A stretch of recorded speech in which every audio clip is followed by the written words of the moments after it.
And good day, I'm Ted Gunderson. I have a radio talk show out of the Amerinet Network, Tampa, Florida, 8 to 10 a.m. Pacific time, Monday through Friday. And last summer, the summer of 1997, I invited Chip Tatum to come on my show for a 2-hour interview.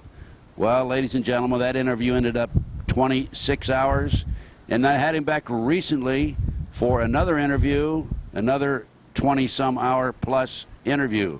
This man is full of all kinds of information. And before I leave you and introduce you to Chip, let me just mention that my radio show can be heard on Galaxy One Transponder 17, 5.58 frequency wideband audio satellite. So today I have with me Chip Tatum. This man is unbelievable. 25 years, CIA Black Ops operator. Chip, welcome to a video which you and I are going to distribute. Tell the world about what went on behind the scenes in your Black Op operation. Thanks, Ted. Great to be here. Great to be here. Great to be here. Great to be here. Chip never could speak English too well.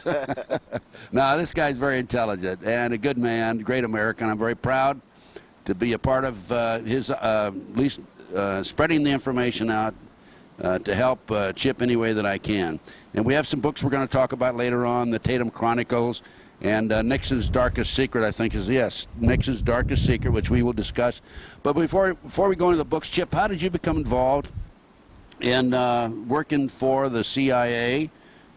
And I guess we have to go back to your Army training and Special Forces and so forth, right? Sure. I flunked a chemistry exam in the early 70s and ended up being drafted, receiving my draft notice. In lieu of going into the Army or another service, I didn't really want to go to Vietnam, so I joined the Air Force. I was promised that I could be an air traffic controller under their Project Guarantee. They did make me an air traffic controller, but they made me a little bit different type of air traffic controller. They sent me to Army Jump School and Special Forces training, and I became a combat controller. During my first tour in Vietnam, I was on a classified mission. Having completed the mission, we were captured. I spent time in captivity, and when I came out of captivity, we were debriefed by the CIA station chief out of Saigon, Bill Colby. From that time, in 1971 until 1992, I was one of the boys. Okay, now Chip, you joined the Air Force so you could be a traffic controller, right? Air traffic controller. And you were told that you wouldn't have to worry about being in the front lines, right? That's right. Even if I did go to Vietnam, I would be in an air-conditioned control tower hundreds of miles from the enemy. So what other jokes do you have for us today, huh? I'd still like to find that tech sergeant recruiter. He probably went underground. If he knew as much about you as I do, he probably is disappeared maybe even, huh? Okay, Chip, so you're over, you had like over 100 jumps behind the enemy lines? Right. And this was before you became involved in CIA operations or before? During. During. So after your capture, you were grabbed by the CIA and they liked, you know, what you'd done, of course. Now, what why were you captured and what led up to that? Was this Operation Red Rock? This was Operation Red Rock. Okay, then let's go back before that. Okay. And tell us about Operation Red Rock. When did you first have an inkling that you'd be involved in this operation? Well, excuse me, just a minute. Operation Red Rock is a code word, right? That's a code name for the particular mission that we were on. And they always have code names, right? Or numbers. Sometimes they have numbers. Right. Okay. So when did you first have an inkling that you were going to be involved in this operation? I had just jumped in, parachuted into NKP Thailand, the base that I was TDY to, and when I landed on the pad, at the medevac pad at the hospital, a chopper was inbound, and when the chopper landed, a Special Forces captain and some other people got off. One of the patients, one of his men was on a stretcher. The captain went in, and the colonel who ran the base was there to meet me. It was an award ceremony. when they were going in, he said something to the colonel, and they all turned around and looked at me, and I knew I was in trouble then. And what happened after that? The following morning at 3 a.m., I was called into the colonel's office. And let me tell you, folks, I was a little airman, you know, just made buck sergeant, and I rarely had contact with a colonel in my life. One time, and that's for disciplinary purposes in Oklahoma City. And how old were you then? 19 years old. Just a kid? Just a kid. So when they told me I was to report to the colonel, I knew I was dead. I'd done something not wrong. yet. I'd done something wrong, and I was gonna fixing to get it. But Chip, had you had Special Forces training at that point? Yeah, I had spent almost a year in Special Forces training across the United States, Sea Survival School, POW, jungle training, the works. And what did the colonel say to you when you walked into his office? He told me that I was there to join a mission, a team, a joint task force that's been put together for a classified mission, and he gave me the opportunity to talk and let him know how I felt about it. And he said, "How do you feel about this, Sergeant Tatum?" I said, "Well, you know, sir, I'm new in country. I really don't, other than schooling, don't have the experience of someone you need for this. I think you ought to get someone else." He said, "I didn't ask you what you think. I just gave you the opportunity to accept it before I told you you're going anyhow." Okay, so you volunteered, in other words. He volunteered me. Yeah, right, okay. And what happened next? Did you go into training with these people then? With the other crew members? Went and packed up my gear, was on the chopper out of there within an hour. And where did you fly to, and when did you arrive there? We flew about 20 kilometers outside of NKP to outside of a small village where we'd set up a training camp for Team Red Rock. The person that I was replacing was their commo man. He had, on a jump, had broken his leg. And I was jump qualified, I was Special Forces qualified, so I was his replacement. And this was in Vietnam at the time? It was Thailand. In Thailand, okay. And tell us about your training. It was a short 2-week training, really familiarity with one another, because we actually didn't get the mission parameters in until 3 days prior to the operation. We were primarily set in place and worked in the community, seeking out Viet Cong along the border of Laos, so that we could get some tactical training. We also were working and trying to develop tandem jump techniques, because part of the mission, and we didn't understand why we had to learn tandem jumping. That's parachuting with 2 people until the actual mission brief. But we were trying to work out tandem jump techniques, and we did it. And how many people were in training with you at that point? All 13, just the 13 team members. Then we brought in, for each team member, there was a North Vietnamese sapper that was brought in to train with us. They were our prisoners, prisoner of wars that we had captured in battle. And these were the ones that were going to jump with you? These were the ones that we weren't sure why we were jumping with them and working with them. All we knew is that these were the men that we were going to be doing something with at that point. Did you know any of these other crew members before this? No, like I say, I was the only Air Force member of the Air Force, and I'd just been in the Air Force for a year, so no one. And did they know each other? No. And normally that's done for compartmentalization, especially when you're talking about a highly classified mission. The worst thing you can have is a group of good old boys, and there's a reason for that, you know. In special operations, you can't have the influence of a friendship. It can clutter your mind and keep you from doing the mechanical operation that you were trained to do. Because conceivably you could be asked to kill one of your fellow associates or fellow soldiers too, right? They may under come certain to you, circumstances. They may come to you and tell you that he's a spy in the group and he needs to be taken out, and if you're his friend, you're going to be probably more apt not to do it than if you just didn't know him. And did you know the last names of these individuals? No. We all had code names. Mine, although they called me Bulldog in country, the actual code name I was given while I was there was Highway. Why? Any particular reason for Highway? Our captain, team commander, would always explain to us, it's my way or the highway, and he'd tell the team that. Well, I was willing to take the highway. I wanted to leave, especially after I saw the kind of things they did. Those guys were crazy.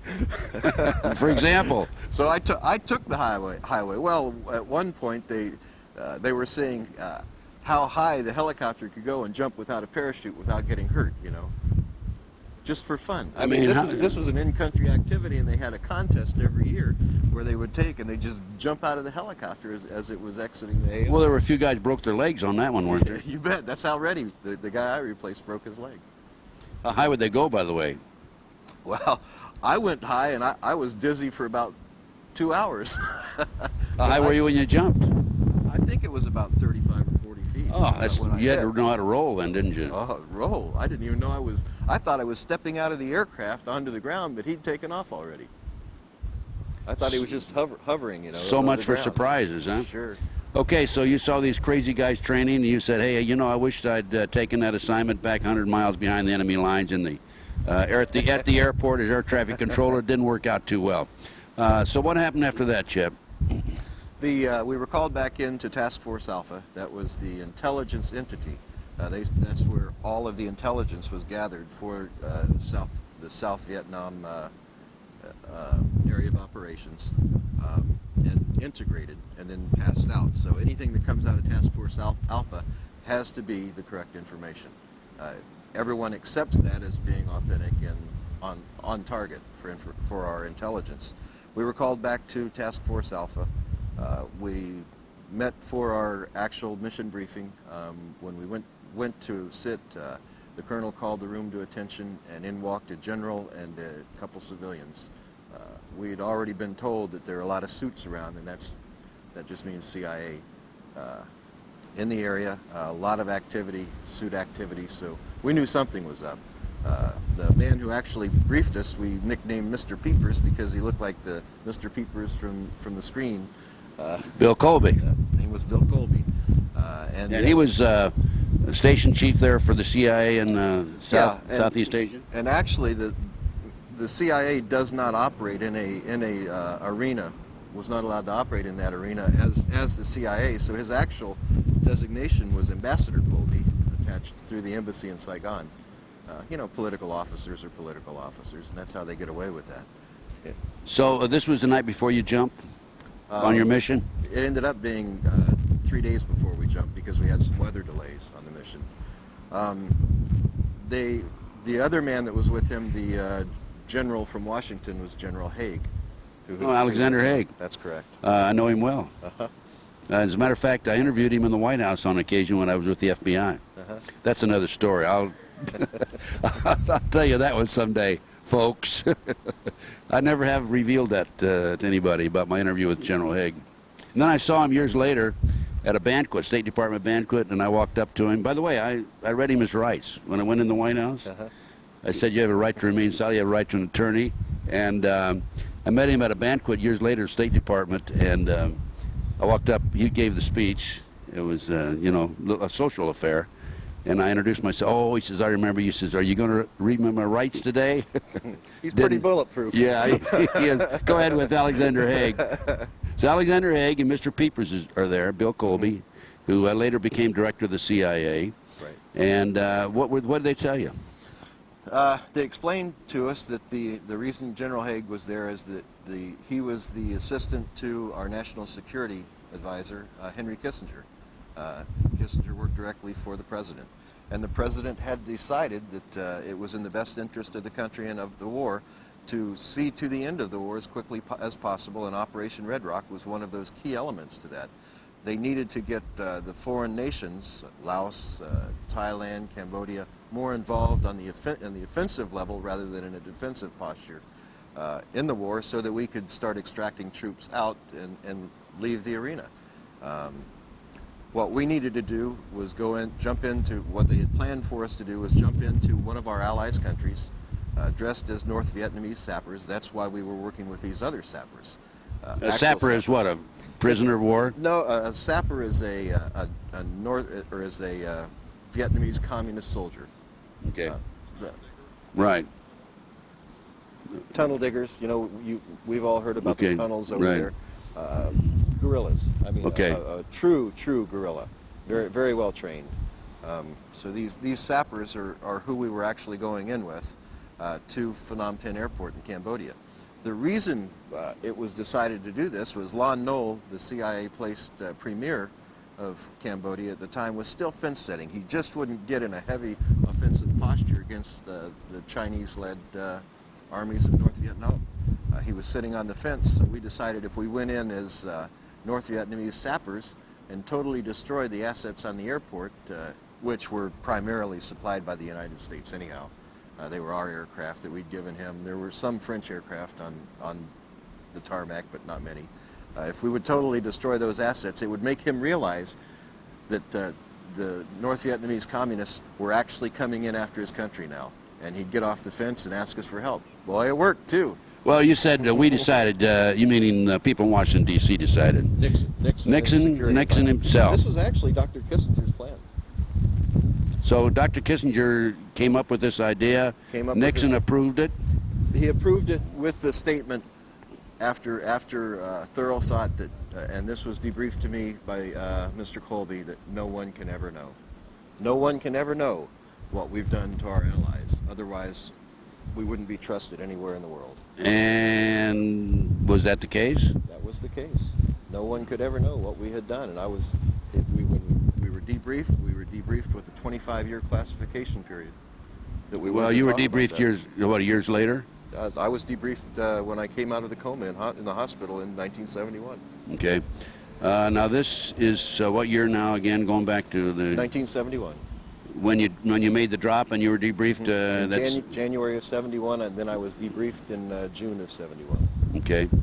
Okay. So you made the drop with the sappers, right? Made the drop. It was a night jump out of a C-130. Night drop in. Just south of town. We made our way into Phnom Penh. We rendezvoused with our transportation. Our transportation was provided by Montagnards. Mountain men? Mountain men from Vietnam, special forces trained. Very good fighters, but the thing about Montagnards is if they saw that the platoon that they were working with, and the special forces platoons, or the recon groups they were working with, if they saw that they were going to lose, all of a sudden those guys disappeared into the forest. They weren't going to lose with them. Right. And they could negotiate those jungles like it was nothing. Now you were 13 men. Did you have 13 sappers? No, unfortunately we lost one sapper, and Snake just didn't get along with him. Neither did Pablo, but... Snake is code words for two of the guys in your crew. Snake and Pablo, yeah. They didn't get along with him. So we didn't go in with a full contingency of sappers. When we did jump in, the sappers had figured out that they weren't going in. We had told them, our interpreter told them that we were actually jumping in to turn them over and trade them for American prisoners, and they were in a release program. Well, they didn't believe that. So they had their own contingency plan set up, and when we were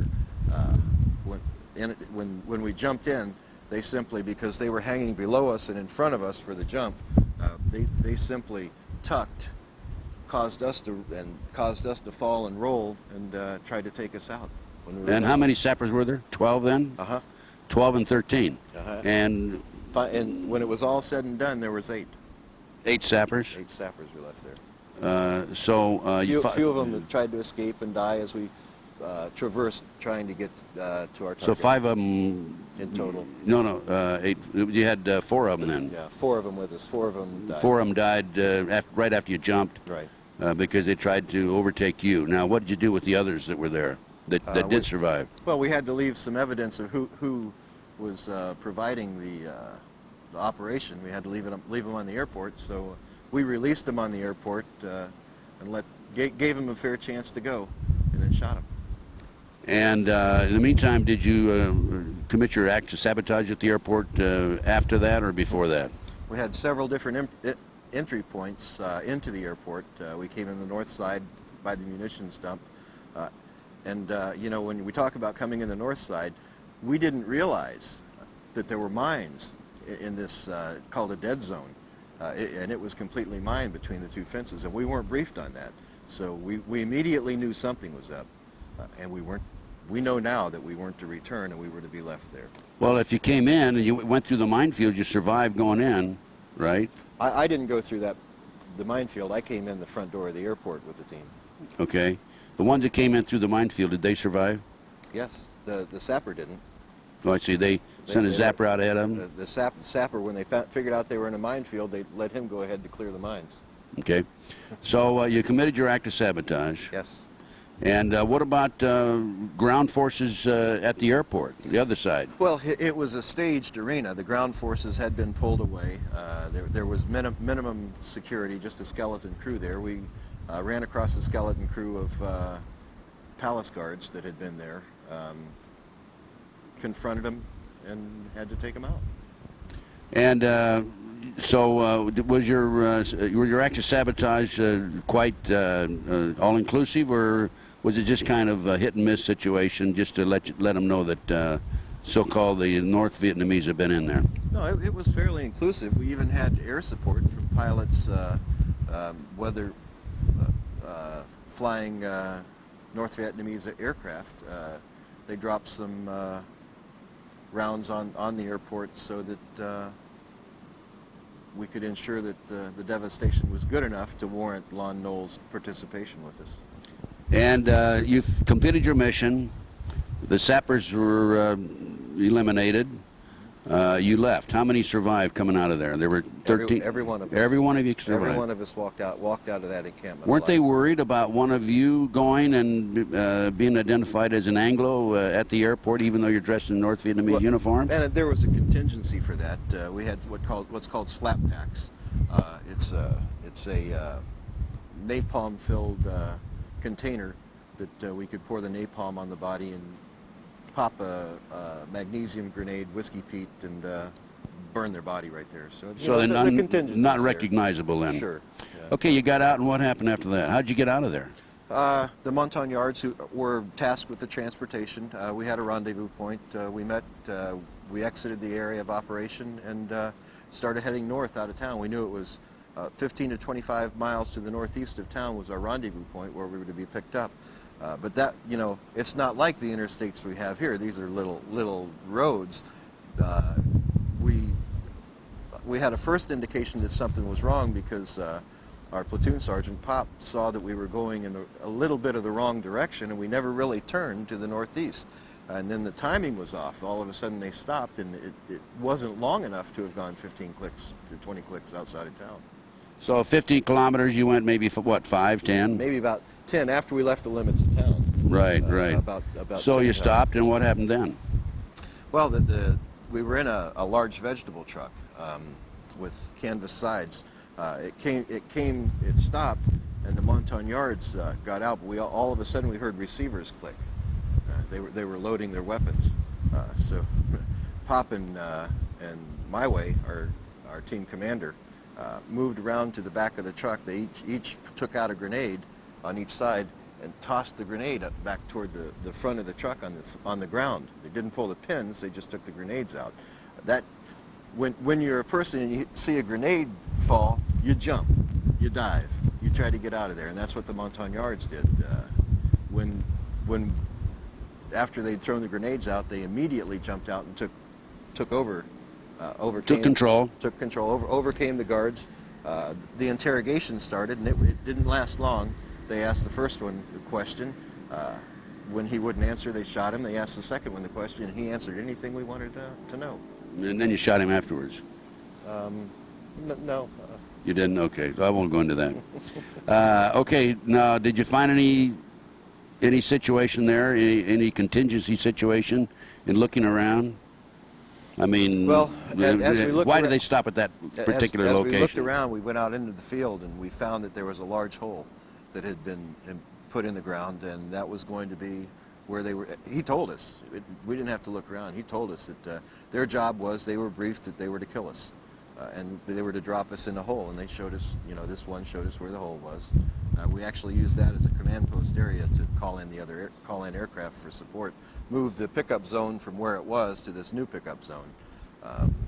We spent some time through the day and into the evening waiting to be picked up.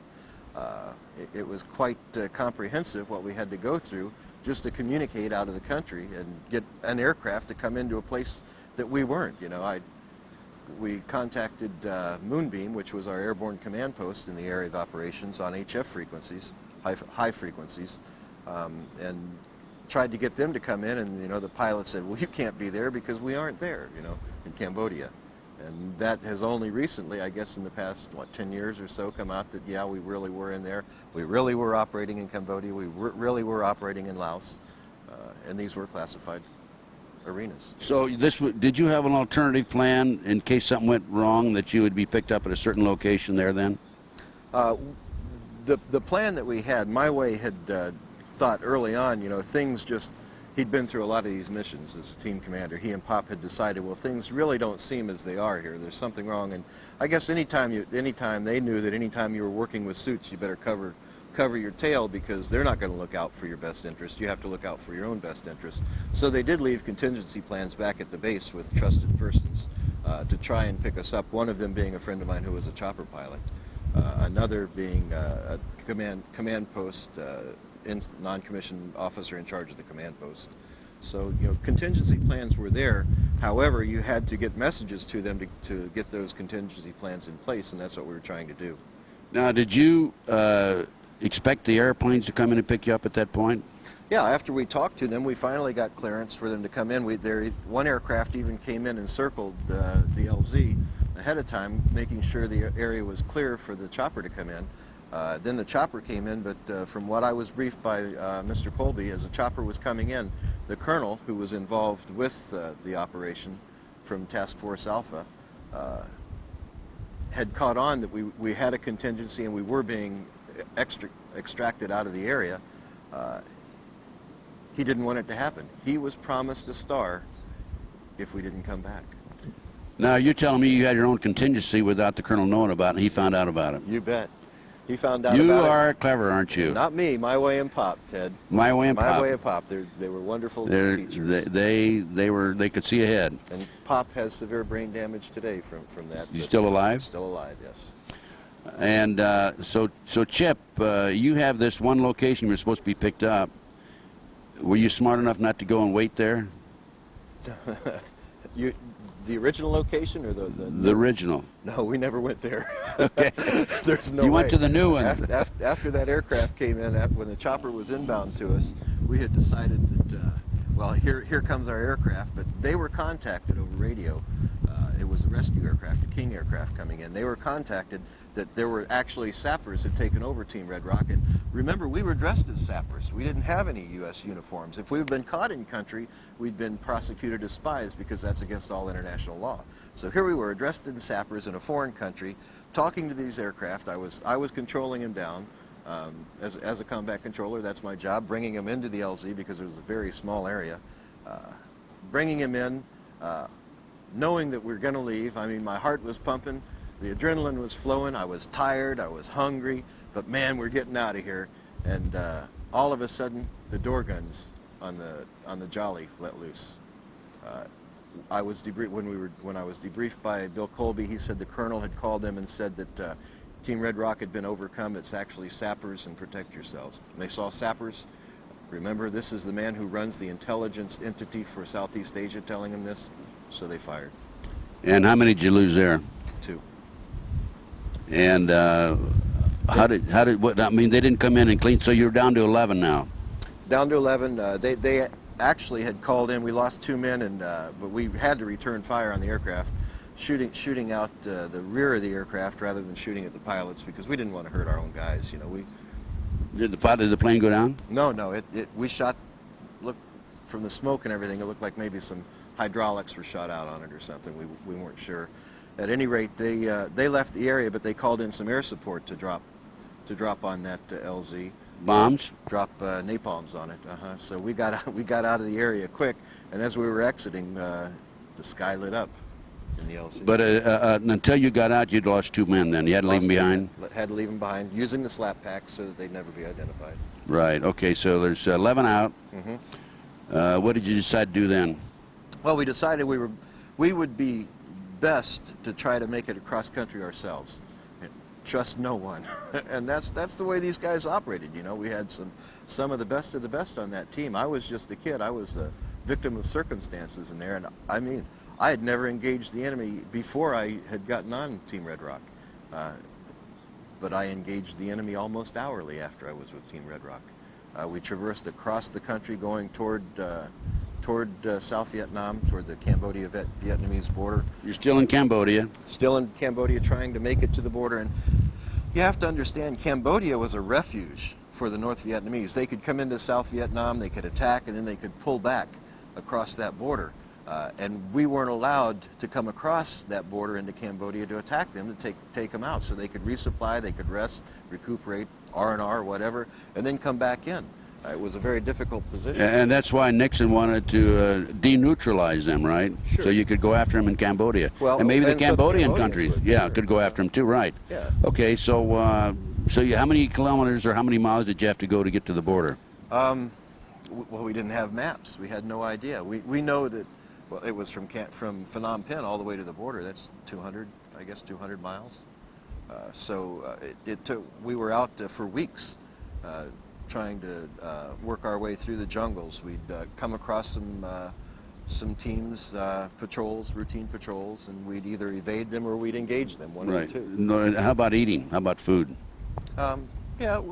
Food was pretty easy to get. As a survival, we'd come across villages too, and we get food from the villages. But You must have shocked the heck out of the villagers then, huh? no, we were still dressed as Oh, sappers. I see, yeah. But I mean, you're a white man, right? Well, we were. Did you have thin. slanted eyes? We were thin, and we did have team members who, the one called the Kid was CIA, and he was Vietnamese. So it wasn't that we didn't go into the villages ourselves. We'd stay back in the shadows of the forest area. The Kid would go in and talk to him and get the food, and so it wasn't.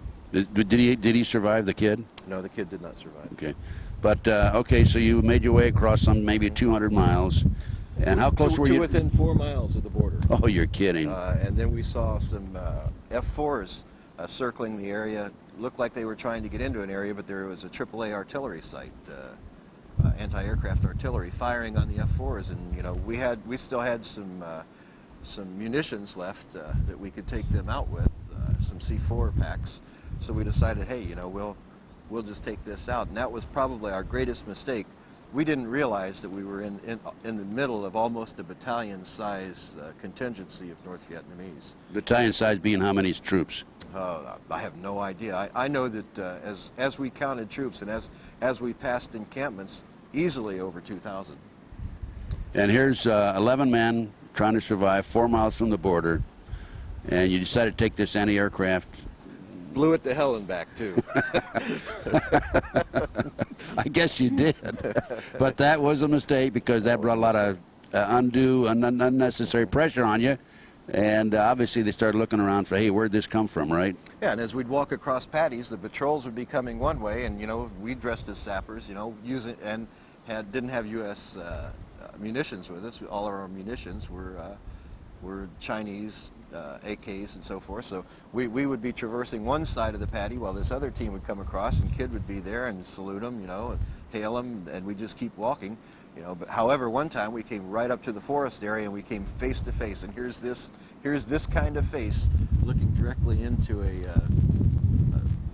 North Vietnamese lieutenant, and we were in trouble. Obviously.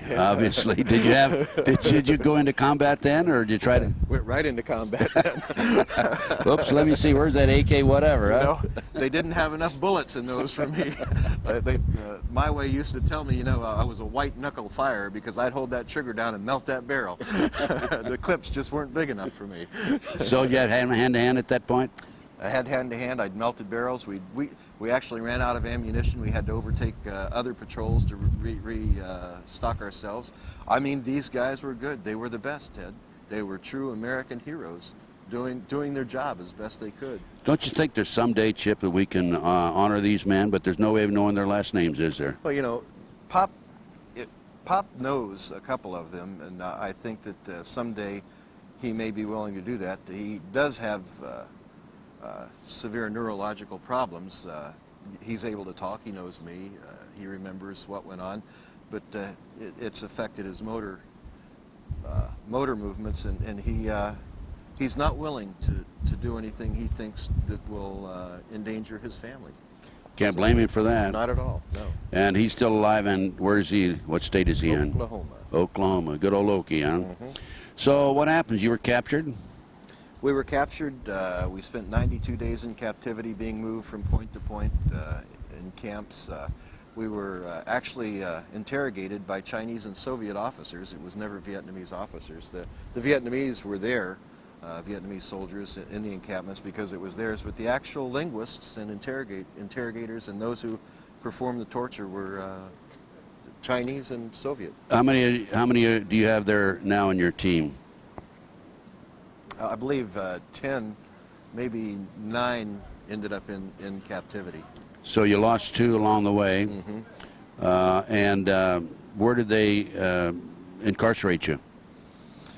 They started moving us in the jungles along the border area, not knowing that we were only 4 kilometers from the border. We just know we were being moved.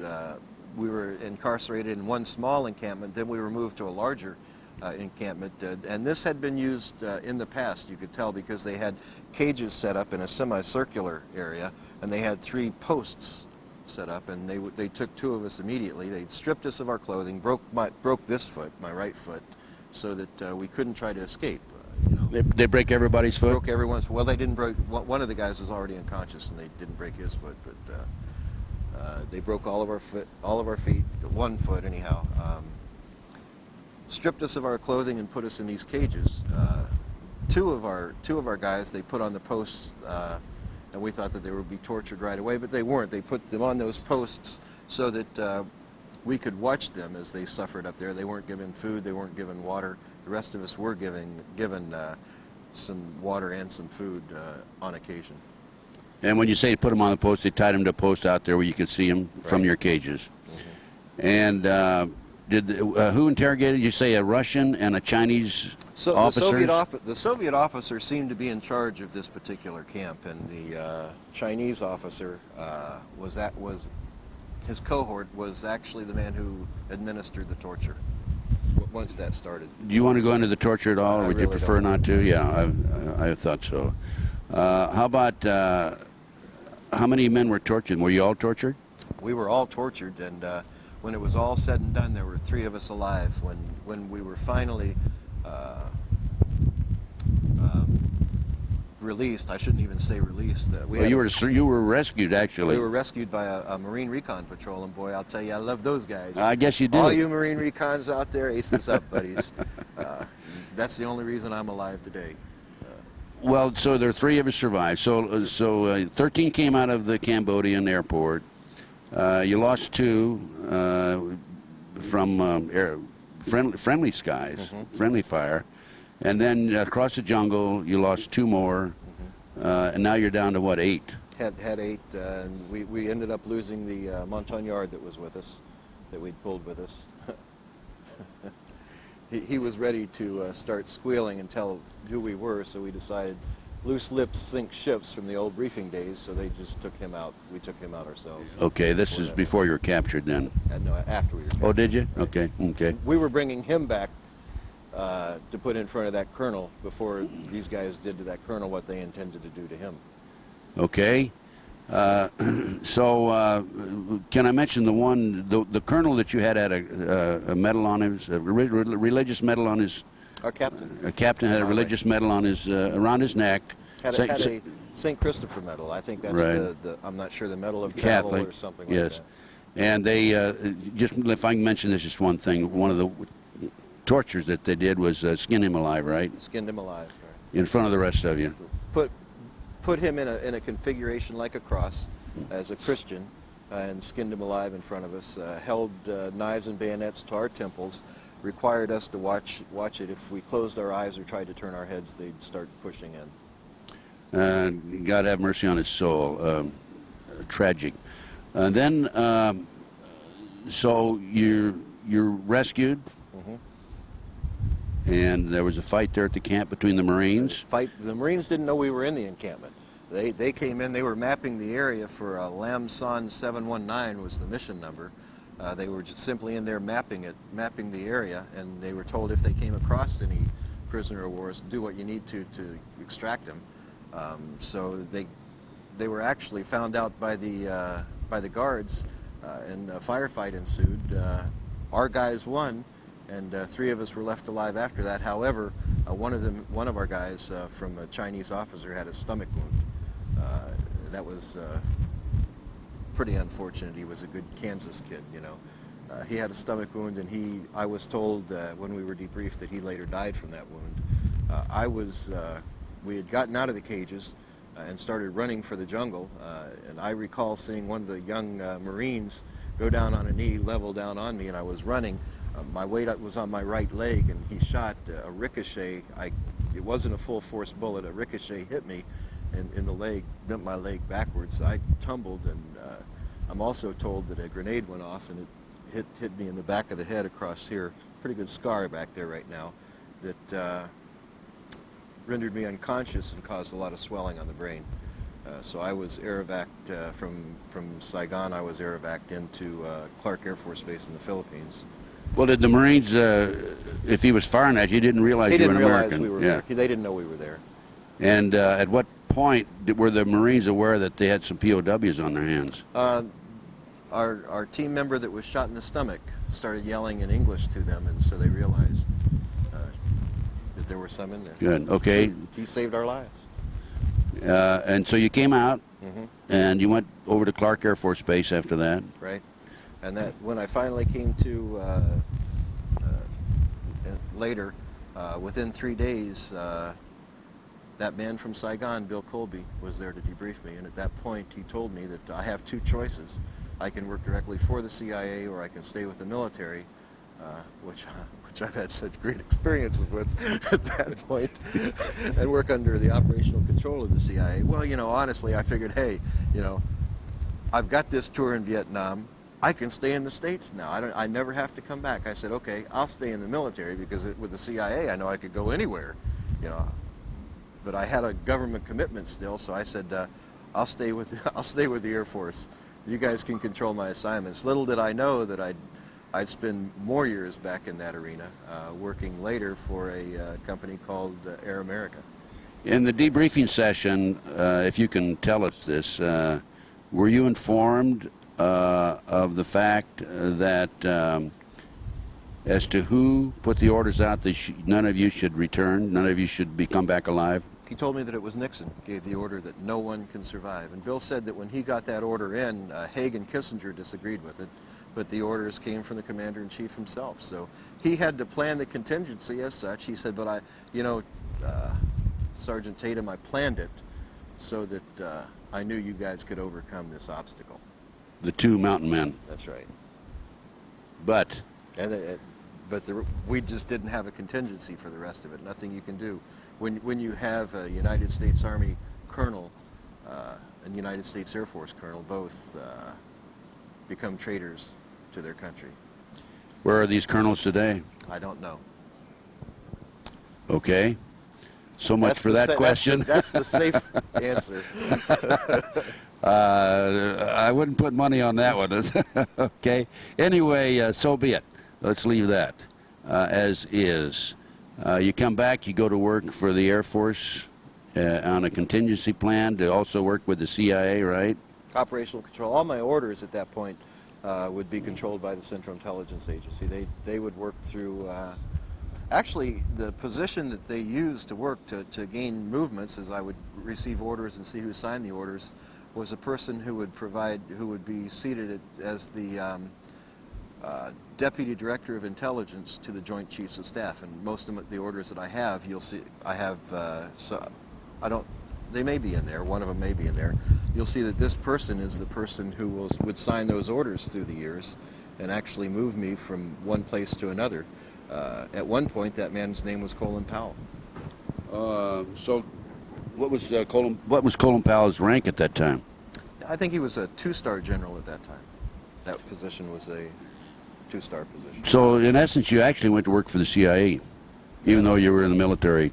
Even though I was status. In the military, and pretty illegal. You know, you can't.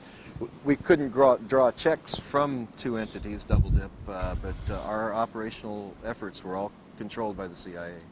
And what were your assignments after that? You came back, you recovered, you gained your health back. When you were being taken care of physically and regaining your health. Was Pop with you, your friend from Oklahoma? No, he had been sent straight back to the States. His head wounds, he received head wounds also. They were so severe that he had to go straight back to the trauma and care center. So that was the end of your relationship or association with Pop? Until later years, yeah. Until later years, okay. Right. You've been in touch with him since then, okay. But right now you're going to work, you're still in the Air Force, you're going to work for the CIA. Mm-hmm. What were your assignments? One of the assignments, to give you an example, I was moved all over the place. I was sent down working, because it was such an intense mission and there was a lot of knowledge on my part. The orders were they wanted to hold me close to the White House, so I was actually... Weren't they afraid you were going to talk? Well, that's what they wanted to ensure, you know. If they just gave me open movement, it's one thing, but they kept me under very tight reins.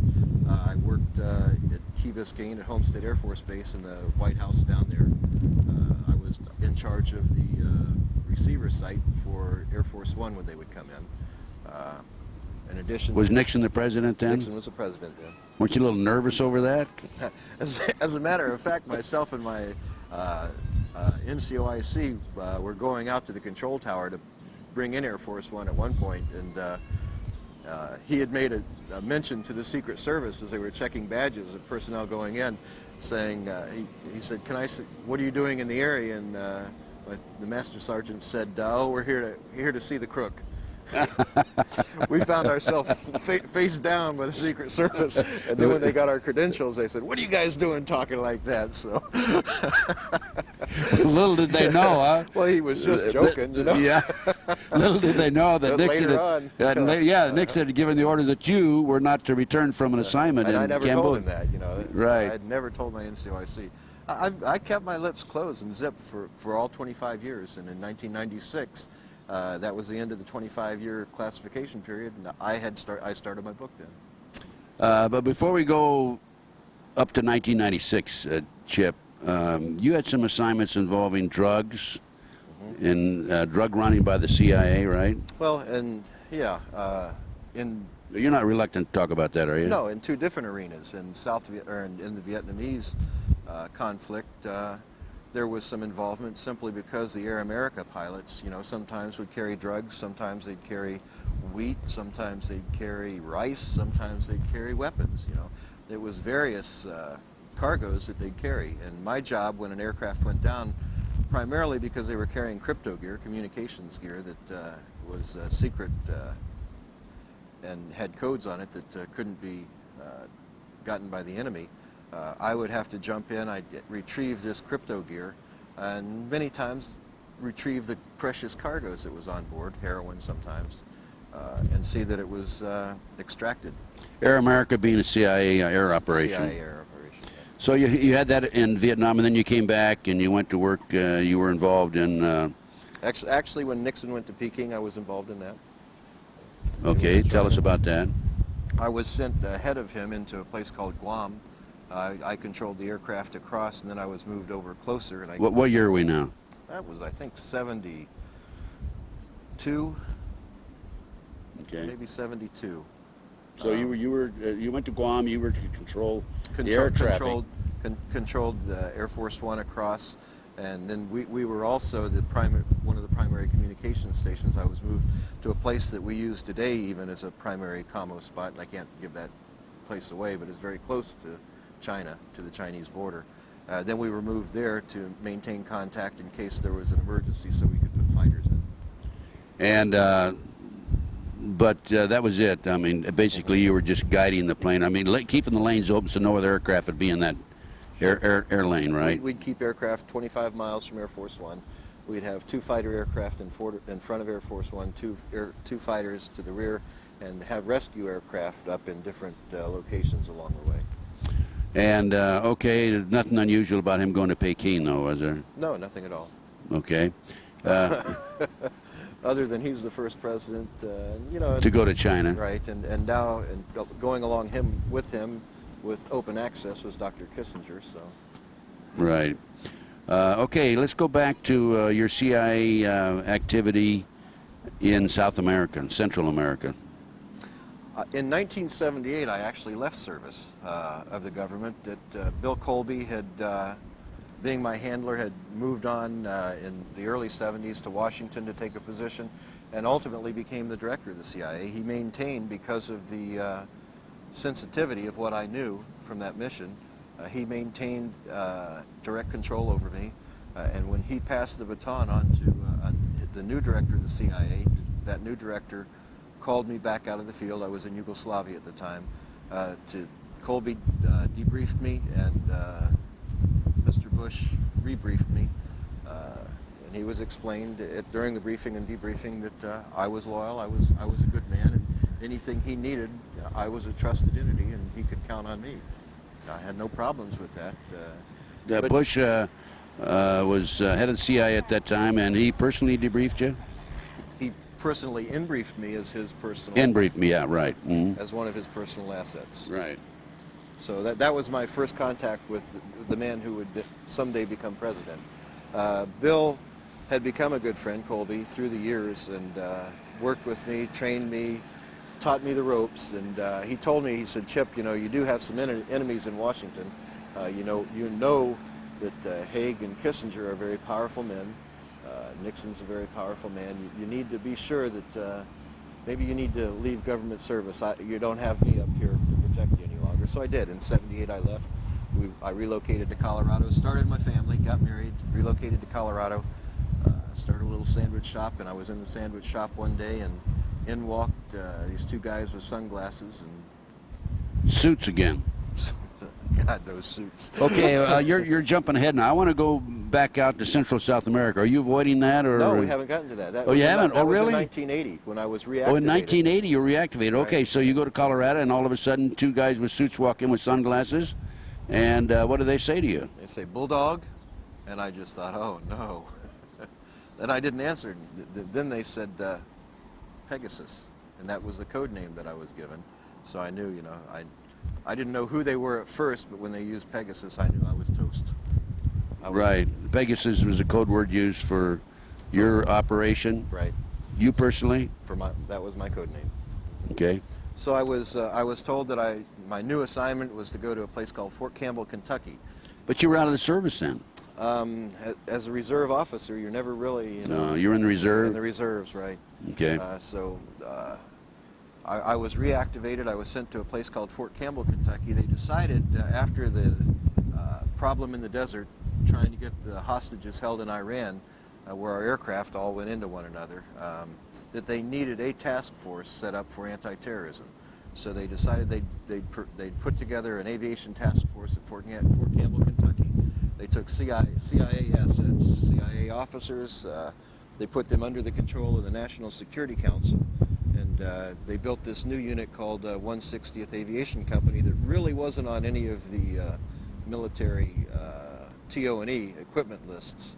So there we were. Another covert operation. Another covert operation building itself in Fort Campbell, Kentucky. During the time from 1980 through 1984 that we were building that unit, testing different techniques of flight, testing different flight platforms. A lot of them I can't talk about. We would get into some heavy losses because we were doing things that never were done with these helicopters and other aircraft that we were flying. And so on one particular occasion we lost one of our unit commanders, a major, flew into some high power lines during a nighttime exercise. He was killed. His co-pilot, a warrant officer, had his legs cut off. During the post-crash investigation, a man from Washington came in and he identified himself as Jake. He was accompanied by another man who wouldn't identify himself, and so we just nicknamed him the Snake. Jake the Snake. Jake and the Snake. That's who was there. He was a pretty slimy guy, We would later find that Jake was a person who was attached to the NSC, and his actual name was Oliver North. And that's your first contact with Ollie North? That was my first contact with Ollie North. And so what happened after that? We had, the United States government had pushed for a little rebellion down in Central America, a place called Nicaragua. They had pushed and helped organize a group of rebels called the Contras. They talked them into fighting against the Sandinistas. I don't know why. I have some ideas why, but I won't get into just my ideas because I don't know why, other than someone thinking that it's a terrible thing that a country have its own sovereignty and not do like we are. Have this And not be ruled by the CIA. Right, right. At any rate, the CIA promised that they would fund and they would back this rebellion, but a man named Boland came out with an act in Congress that after we had set this thing up and it started, the war was in full swing down there, didn't allow us to support them any longer, except in a humanitarian effort. So the next thing I knew, I guess because of my contact with the then Vice President of the United States, who actually oversaw by National Security Decision Directive Number 2, actually oversaw all intelligence operations. George Bush. George Bush, having been personally handled by him, and him knowing that I was reactivated and working in this special operations unit in Fort Campbell, Kentucky, they said that we want you to go down posing as a humanitarian down there. And in the briefing with North, I said, what do you mean as a humanitarian? He said, you're going to be a medevac pilot now. You're going to fly medical aircraft into these contra camps. That's humanitarian. It's allowed. And you'll serve, in the briefing he said, you'll serve 3 entities. You'll serve the United States Army as a medevac pilot. You'll serve the United States Embassy through the military office. And you will serve, and that was CIA, that portion. And you serve the Pegasus operations, that we'll call it, because of your code name. And Pegasus operations are directly controlled by the NSC. Now, was this North give you this briefing in Colorado when you walked into your shop, or was this later? No, this was much later. This briefing was actually done in Fort Campbell, Kentucky. Then the next thing I knew, North gave you the briefing there? Right. I had. So North walks into your shop in Colorado, says, "Hey, come on." No, two agents walked into Oh, the it wasn't shop in North. Colorado. I thought No. Jake was North. No. No, okay. Well, Jake was, but Jake and the Snake came to the crash investigation where my commander had gotten killed. I see. Okay. At Fort Campbell, Kentucky. Right. So the people who walked into Colorado, that was not They North. were just a couple agents coming in to let me know I'm going back to work. Okay. All right. And then you were briefed by Ollie. I found that they were actually NSA. Okay. So. You want to explain what NSA is? National Security Agency. They do a lot of the background checks and everything in the United States. A lot of the spooks who listen to everything that's said here is NSA. Right. The communications mainly is their job, like wiretaps and keeping track of all of us via the telephones, and that's their job. So you're in Fort Campbell. You're given this assignment. You're going to be flying in and out medical supplies, right? And where are you flying these medical supplies out of? Out of the Contra camps. When I finally went down posing as a medevac pilot, we went into the Contra camps. We'd always take coolers in. Usually the coolers going in were C4, explosives, grenades, things like that. And we would bring medical supplies out, and those medical supplies we would bring out in these coolers, big 124 quart coolers, was actually packages, bricks of cocaine. Okay. Did you actually see this? Actually saw it, actually tested it. And where did you do this? We did field tests right in our medevac offices in Pomerola Air Base. So before you put it on the plane, you tested, make sure it was real cocaine? No, we tested them on several occasions. We didn't test every package, but some occasions they were delivered to our operations headquarters at Pomerola to take to an aircraft at a different location to fly out of the country. And whenever that happened, I would actually do a field test on it right there. On occasion, when I could get away with it without anyone seeing me, I'd do a field test on the aircraft. That was pretty hard to do. Chip, you're flying out of what airfield in the United States? In Honduras, we were flying out of the Contra camps into 3 airfields. One was San Lorenzo, one was Pomerola, and the other was in the northern part of the country called La Mesa.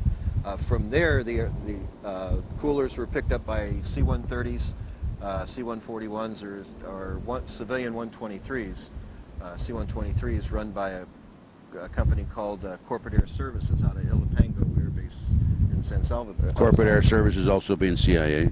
CIA. And they were flown back into the States. I would find on a meeting on March 24th, 1985, that there were actually 3 different legs that stuff was moved on, and those legs were into Ohio, into Colorado, and into a little place in the center of the country in 1985 called Arkansas. What airfield in Arkansas? I know that there were 2 airfields in Arkansas. One was Arkansas Air Force Base, and the other one was a place called Mena. And how about in Ohio? Into Dayton, Ohio, and then in Colorado it was into Lamar, Colorado, and Pueblo, Colorado. So you learned that the drugs are coming in then? Oh yeah. Cocaine? Yeah. On CIA planes? Everything went through Panama, and then from Panama it was distributed out. Were they CIA planes or military planes? Military and CIA. Both, huh? Yeah. Now, you tested it personally. Do you have any documents that would indicate that this is so? Yes. Oh, you do? Yes. I had no idea. Of course I did. Of course I did. That was a loaded question, Chip. I know it was. I knew the answer to that before I asked it. Okay, tell us about that. When I started finding the cocaine on board the aircraft, I decided, hey, you know, this could go one of 2 ways. They could set us up pretty darn quick here if they ever wanted to get rid of us because of our knowledge, and especially because of my knowledge, because Bill had told me, you know, Chip, watch your butt, buddy. You know, you have some real enemies here in Washington. So what I did is we would be required to file flight plans when we'd leave Pomerola Air Base, where we're based out of in Honduras. We'd file flight plans, and when we'd come back, I'd go to base operations and write on the back of that flight plan what we found, where we took it, who was on board the aircraft, and what went on during the flight. Basically, I'd debrief right on the back of flight plans. When a trusted Honduran official, who happened to be the brother of the Honduran Army Chief of Staff, saw what I was doing, he said, "We're going to keep these, you know, in a safe place. This is our insurance, Chip." I said, "Oh, okay." And those notes are available in, right? Tatum Chronicles. In the Tatum Chronicles. I'm sorry, those notes are available in the Tatum Chronicles. I went back to Honduras in 1985 and picked up those certified copies that are in those.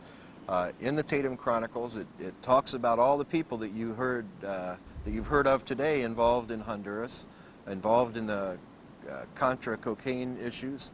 Not only that, it also talks about persons before it even happened, because these are certified copies that were sealed in 1985 by Honduran officials. It talks about people who needed to be neutralized and assassinated, and who later were killed. And Chip, what'd you do with these documents, besides hiding them around the world? I also published them in the Tatum Chronicles when I was charged with treason. I was told to give these documents up, or I'd be charged with treason and be put to death or spend life imprisonment. So I called the Secret Service officers that came in and told me that were tasked to tell me this by the president, and I called them in and I said, "Okay, boys, I've got the documents for you, come get them." In the meantime, we published this, sent it to the White House Library, sent it to the White House, to James Dorskin is his name, the personal assistant to the President, Clinton, sent it to Mr. Bush, sent it to others involved, and to Capitol Hill, and then I gave these guys the copy, the Secret Service agents, and they said, "You just signed your death warrant." I said, "Kill me, boys.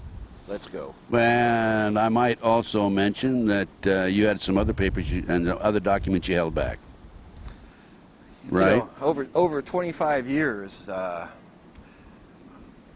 I was able to compile quite an insurance policy. These documents are nothing compared to those documents. I feel comfortable in coming forward with these, and the only reason I'm coming forward with these, I had no intention of ever doing anything with these, but when they went after my wife, they went after an American citizen. And that's unacceptable in my mind. Going after other foreign intelligence officers, foreign politicians and all, you know, that's just part of the spook business. That's what we did in counter-espionage, but you don't do that against our own citizens. When you try to neutralize an American citizen, you've gone against everything I believe is right, and I'll do everything I can to expose the men involved. Now, you have other documents around the world, right? You have videos and printed matter. Videos, audios that have been placed on the videos, many video clips of different meetings I've attended, different orders being given, documents that have been put on the video. You know, technology is great, Ted. You know, I'd go into some of these high-level meetings, and because I was the chief of security, for these groups. I would ensure that nothing's being bugged, the place is clean, so we'd sweep the place, and I'd keep my bugs going the whole time. So you're the only one that had bugs I'm the going? only one that had the bugs going. Smart man, Chip Tatum. Okay, that's why you're live today, obviously. That's why I'm probably one of the safest men alive right now, I think. I would think so, because if anything happens to you, then these come forward, right? That's right. And Chip, I want to come back to this in just a minute, but I want to go back to Central South America, CIA drug running, et cetera, et cetera. Did you have any personal conversations with Ollie North after Fort Campbell? Sure. On one particular occasion, well, on many occasions, Ollie was down there. I also called him through White House Switch and told him that I found drugs on board the aircraft. I said, you know, Colonel North, what is this? You know, we have drugs on board these aircraft. What are they doing on the aircraft? He said they were, evidence bound for world courts to prosecute the Sandinistas. How many tons of evidence did you have? 8. 8 tons? Couldn't they just take a sample? Well, it got worse than that. I would go into these Contra camps, and here would be these large fuel pods that had the tops cut off, and they had they were gelling their own stuff there. You know, they couldn't get enough bazuco, which was the paste used to make cocaine. They couldn't get enough of it from the Medellin cartel that they had ties with coming up from Peru, so they started bringing bales of their own leaves and bales of little green pods. You know, I couldn't figure out what these little green pods were. Who's they? The man who was in charge of bringing everything up was a man named Ramon Navarro. He was dressed as a lieutenant colonel in some military. I didn't figure out what uniform he was wearing. Could have been a cabbie uniform, I don't know. But Ramon Navarro, and he would later be killed in 1991, just before he was scheduled to testify in the Noriega case. And what about Ollie North? Besides your telephone conversation Ollie with North him? was in country on several occasions, and on April 12th, even the Vice President Bush was in country. That April was 12th, what year? 1985. And were North and Bush together? Not together in the same encampment at that time, no. North was there, but... So in talking to Ollie North personally, other than the telephone conversation, what was said in regard to drugs being brought in by the CIA and on the Army? In one cocaine kitchen, as he was talking to Amir Amnir and another intelligence officer, he told them that one more year of this and we can all retire. Now, you heard that conversation? I taped that conversation. Oh, very good. You taped that conversation. Yes, I did.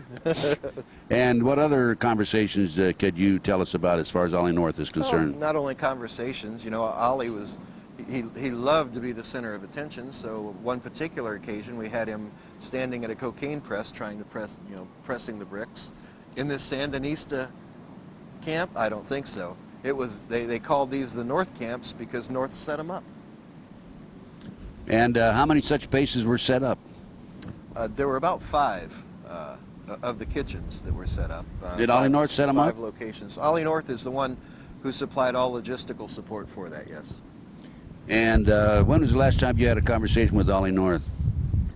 Last time I talked to Ollie North was in September of 1994. He and Felix Rodriguez called me in my office in Colorado. I'd gone back to Colorado, gotten out of the business, gone back to Colorado. 25 years was enough.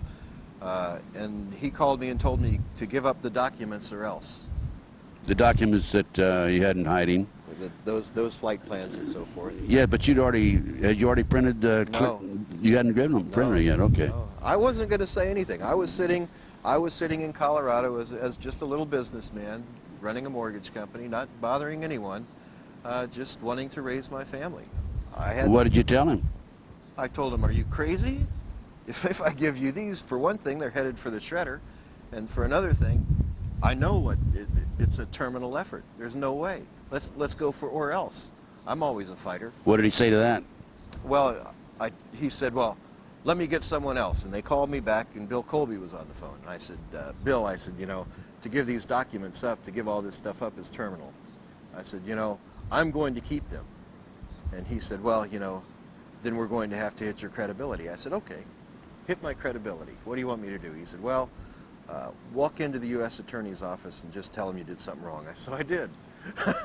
What'd you tell him? Walked into the U.S. Attorney's office. I wired myself some money out of an account down across the state line, and then into my corporation. Then I took it out took it out and put it into my personal account.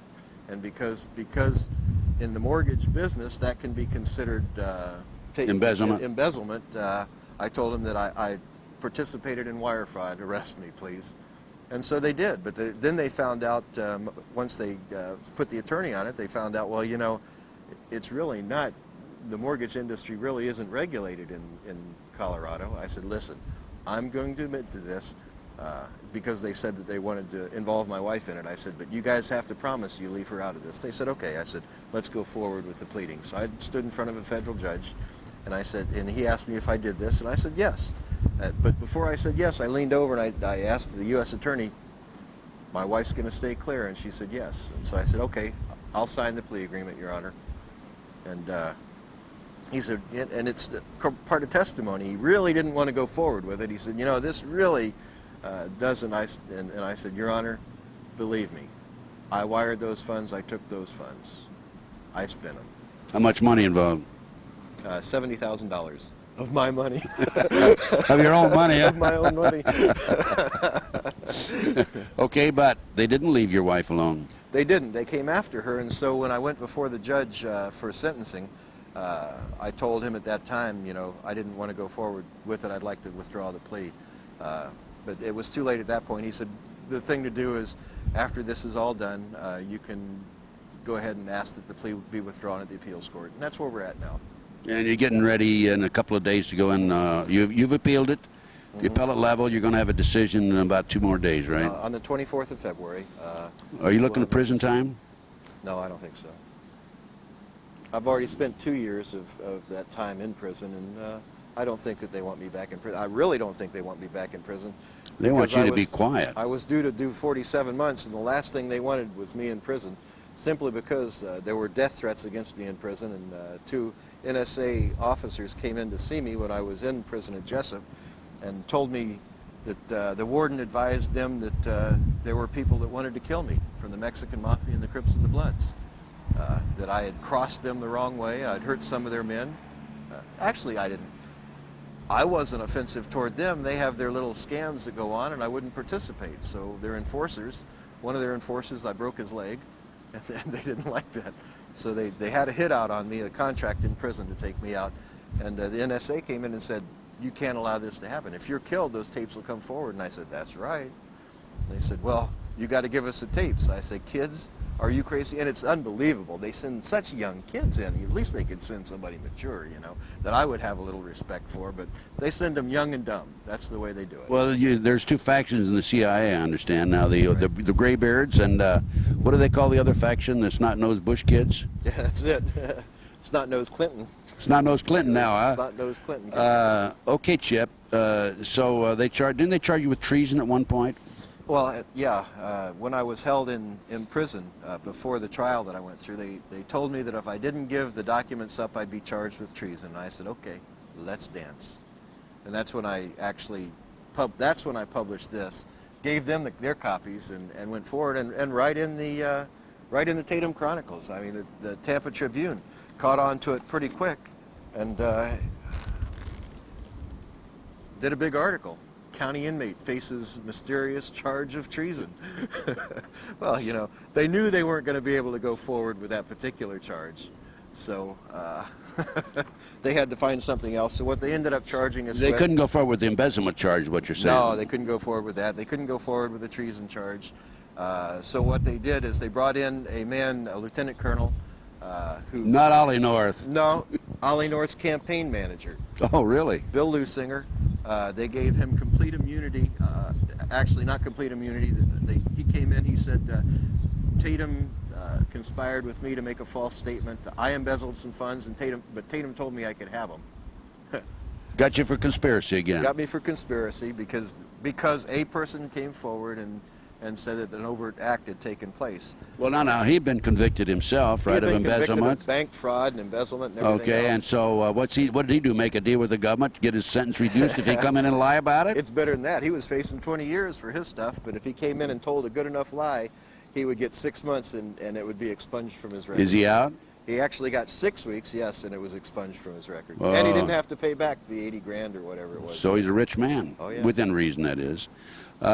Chip, before I want to let's continue now with the problems involving the court and so forth. Anything else you want to mention? They came after Nancy, your wife. By the way, let me mention, folks, there's a separate interview with Nancy Tatum, which goes into detail, and we talk about Nancy's new book, Joining Club Fed. Joining Club Fed. And that's worth checking out and purchasing and reading, because that substantiates and corroborates what Chip is telling us here right today. Is there anything else you want to mention about the court proceedings? Well, I think the important thing for everyone to know is the United States federal courts are not your friend. They're not, and the United States federal court officers are definitely not your friends, although they would like to let you think that they're on your side. They want to do everything for you and your family, so work with them on this. They're not going to do that. And that's quite evident even today. We see just recently two men were actually arrested on a big anthrax scare. The courts didn't investigate it. They just got from a non-credible source that something was happening, and they went out and arrested them. This is Larry Wayne Harris and Bill Levitt. That's correct. In Las Vegas, Nevada. And now they're finding out that these microbiologists were actually putting together a vaccine for anthrax. You know, they don't think. And I told the new, by the way, I was personally involved in that case. I had interviewed Larry Harris a day before he was arrested on my local talk TV station program, Ted Gunderson Intelligence Report. And the media talked to me after they were arrested. I said, nothing to it. Believe me, it's going to go away. These men are not terrorists. They're talking about defensive protection, not offense. Go ahead, Chip. Well, and that's right. And the court system as it's set up today is not set up as a tool for justice. It's set up as a tool for retribution. Anyone that they want, they can get. And you're going to spend 2 years in jail until you get to appellate level, where you have a little bit of a chance for justice to be heard, but never at the district level. Chip, going back to George Bush, how many conversations did you have with George Bush? Hundreds. Hundreds, when he was head of the CIA? By phone and in person, or both? Not as many, probably about 30 at the CIA, but more post-CIA after 1986, when I was placed into what's called the operational subgroups, where I worked alongside Danish intelligence, Turkish intelligence, British intelligence, Mossad. We had groupings of foreign intelligence officers that worked directly under the Vice President and later the President of the United States. Did George Bush have knowledge about the drug operation coming out of Central America and South America? Yes. Explain. Well, he was in one of the camps. Yeah. He produced the cocaine.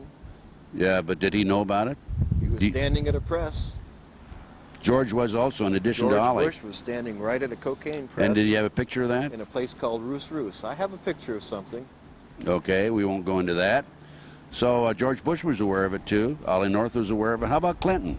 Bush was absolutely aware of it, and I can say that because on the 24th of March 1985, William Barr, who would later become Attorney General. Attorney General, know him well, yeah. know of him well.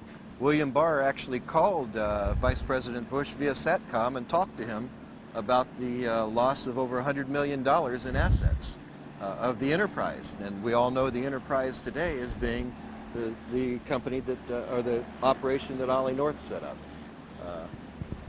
$100 million? And who got their grubby hands on that?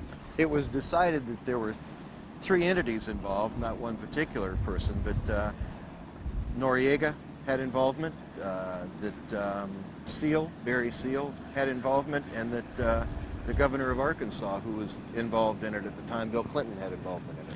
And of the three, Seal has been murdered. Noriega's in jail. Noriega was to be murdered, though, during yeah, the assault in they took the troops down there in '89 to eliminate him, and he survived by going into, I think, a Catholic church, didn't he? Or right. Well, Bobby Hunt, SEAL Team 2 commander, had orders to go in and shoot Noriega when he tried to get out at the airport. He never showed up there because we told him ahead of time. The CIA told him he's a friend of the CIA. He was an enemy of Bush. That's nothing more than a business deal gone bad. We let him know ahead of time that there was a contingency coming in to assassinate him, needed to get to a safe house. So he chose that particular church as a safe house. The Catholic Church. Catholic Church got cameras out there so that he was safe. And now the only one that's left is Bill Clinton. And did Bill Clinton take the $200 million, $100 million, whatever it was? He got a large portion of it, very large portion of it. However, I'm going to tell you now, Bush is a very vindictive man. I don't think that Clinton's out of the water with it. I think he's still in some hot water, and that could be a lot of the pressure that he's seeing today. It may be a little bit of a vendetta to get even. You never have to get even tomorrow, Ted. In the business that we're in, you never push for something to happen right away unless there's an operational need for that. Time is always on your side. Time down the road, whatever. You're talking about the Monica Lewinsky situation, right? Maybe that has something, maybe it doesn't. If you look historically, I know that I was told that Bush was going to leave bugs in the White House when he left. Why would he do that to another president unless he had a personal interest or personal vendetta there? The bugs in the White House, folks, don't mean electronic bugs. The best bug in the world or the best information in the world is called human intelligence. So what you do is you take these career White House personnel and you put them in the White House, and they're listening and they're keeping track of everything that's going on. Well, it's hard to put an electronic device in the White House. If Starr thought that he could take Tripp or Lewinsky and put a bug on them and get them in the White House, all they'd end up was that person in prison for trying to bug someone in the White House. You don't get into the White House with a bug, but you get in there with a brain that can keep that intelligence in it and pass it on. That's how you get in, and that's how you bug the White House. So he always had constant information flowing to him from the White House from career workers in the White House. Why did they all of a sudden throw these people out of the travel office? Perhaps they thought that maybe there was a little intelligence work going on there. Probably. Tripp. Clinton, yeah. Let's look at Tripp. She was taken out of there right after Vince Foster because she talked about it. Wham, she's out of the White House and into other areas. There's a lot to be looked at that's just overlooked by the mainstream media because I'm told I have a pretty devious mind. Well, it's because I work for these guys and I know how they think. Chip, as far as Ollie North is concerned, you told me in one of the radio interviews I had with you that you had some recordings, audio recordings of a conversation in the back of an airplane. Was that with Ollie North or somebody else? No, that was with Mike Harari and a man named Raymond Buddy Young. That was actually presented at our SEPA briefing in Tampa, Florida to Judge Adams. The recording was presented. We have transcripts of that, and we've actually put them in the Tatum Chronicles. So now, when you say SEPA, you're talking about your hearing before the judge where you discuss classified information, right? Right. During the course, as we were leading up to the trial, there are certain filings that have to be done prior to a trial and hearings. And in April of 1996, just before the trial, the U.S. Attorney's Office gained information that perhaps I would attempt to disclose classified information from my previous work.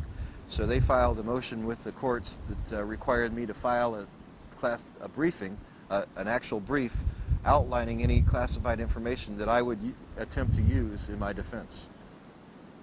And then the judge rules on it whether or not you can use it. Then the judge rules on it. He had the decision that the judge has to make under the SEPA requirements is, first of all, is it classified in any way? Second, does it involve national security issues? So after being presented with that material, and it has to be done in declaration, under oath, the materials were provided to them. And let me tell you something. If anything I said in there was false, I would have been charged with perjury.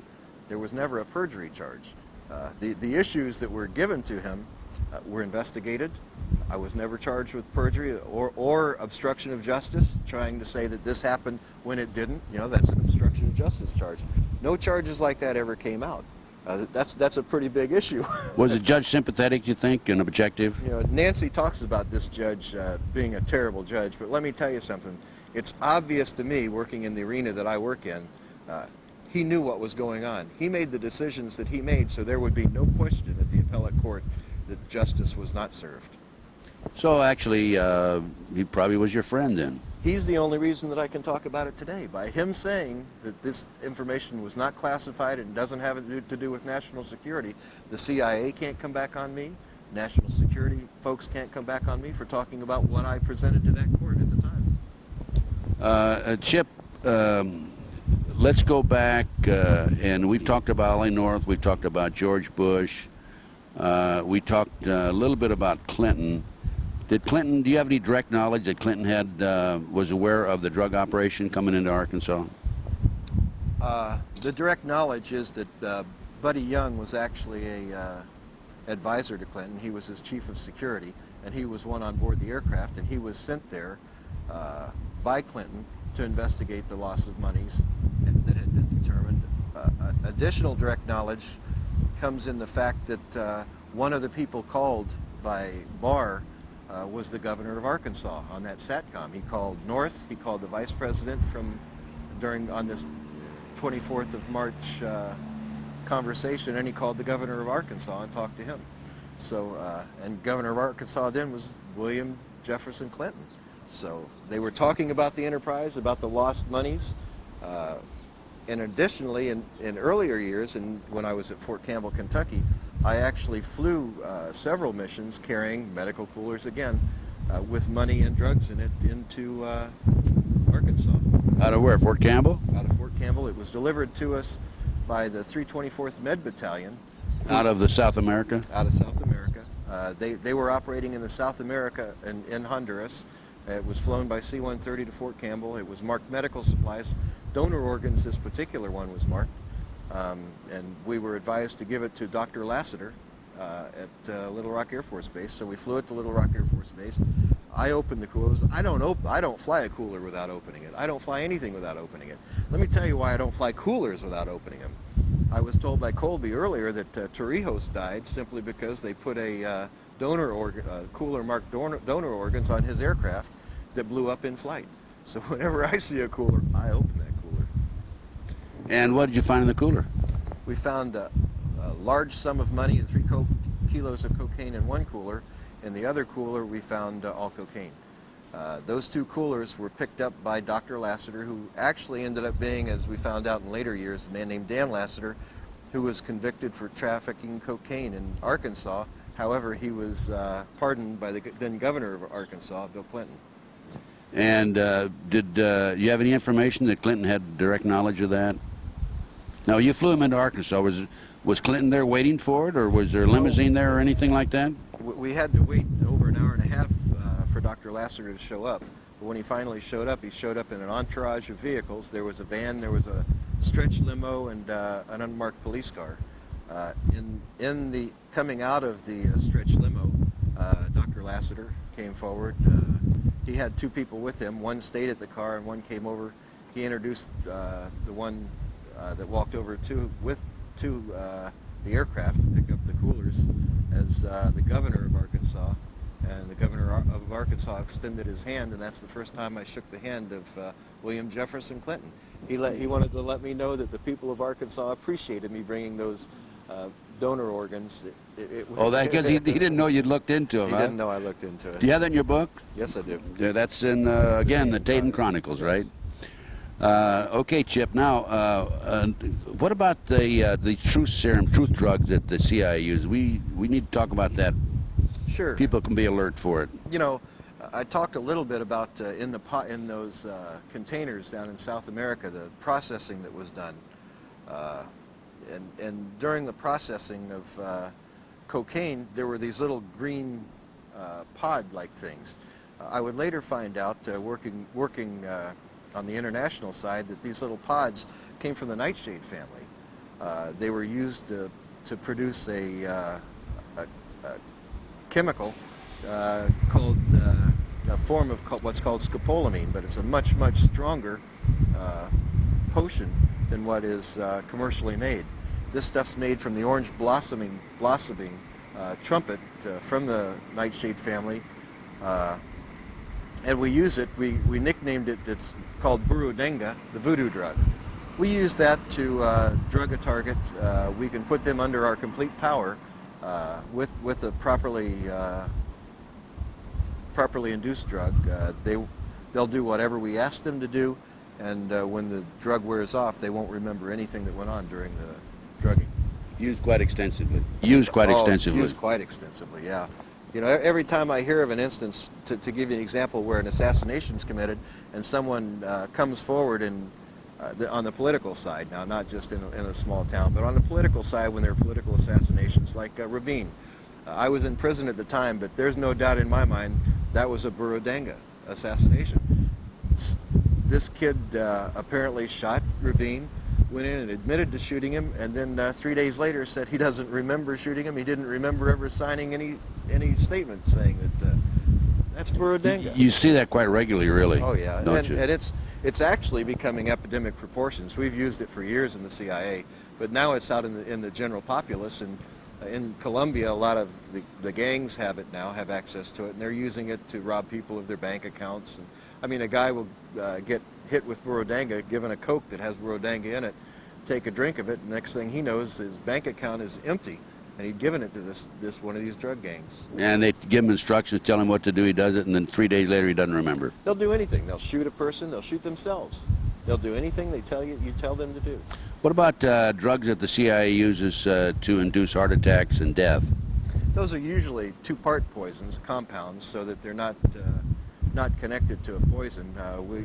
We can, to ensure that a person gets the first portion, we've gone in and, like in an embassy, in one part of the world, we would put it in a punch so that most of the people are dosed with the first part of the compound, and then you have about 3 weeks before the second part of the compound has to be given to the target, and then that's the first gets into the muscles and in the heart, and it'll show up only as a compound. Once the second comes in, it'll show up in the blood only as a compound, but it actually induces a heart attack. People actually die of a heart attack, and that's why the coroners always report these as heart attacks, because it's really a heart attack, and there's no poison that shows up. It would only be a compound in the body. Chip, is there any other particular areas you'd like to discuss before we conclude the interview?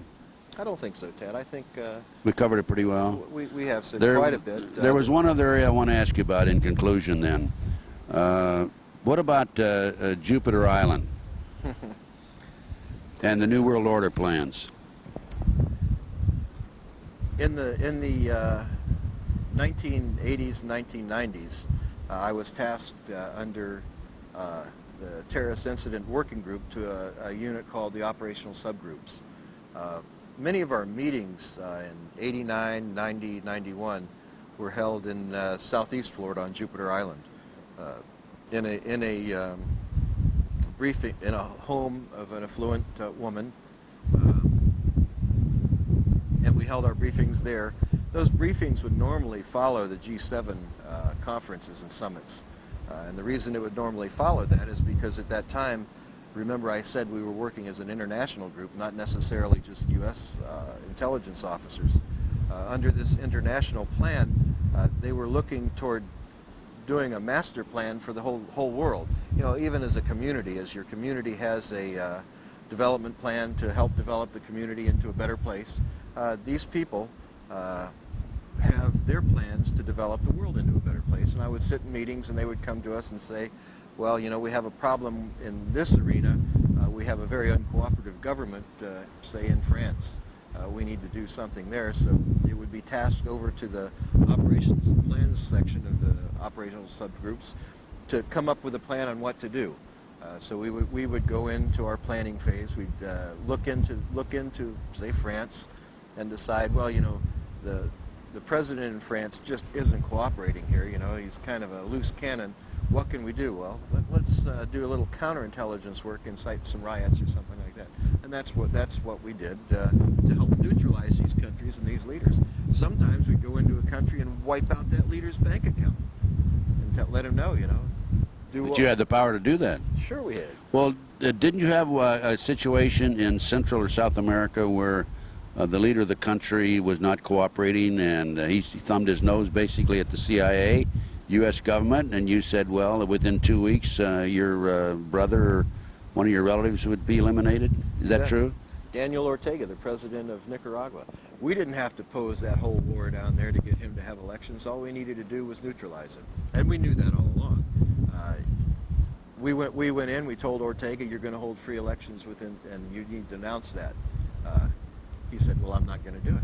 So our emissary came back and told us he's not going to do it. We sent him back down. Once it was given to the subgroups, we sent him down and told him to tell Raphael, or tell him that Raphael's going to die in 2 weeks.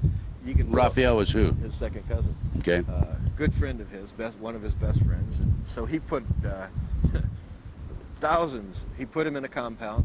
Was protected by a large contingency of troops. But on the day that we told him he would die, he died.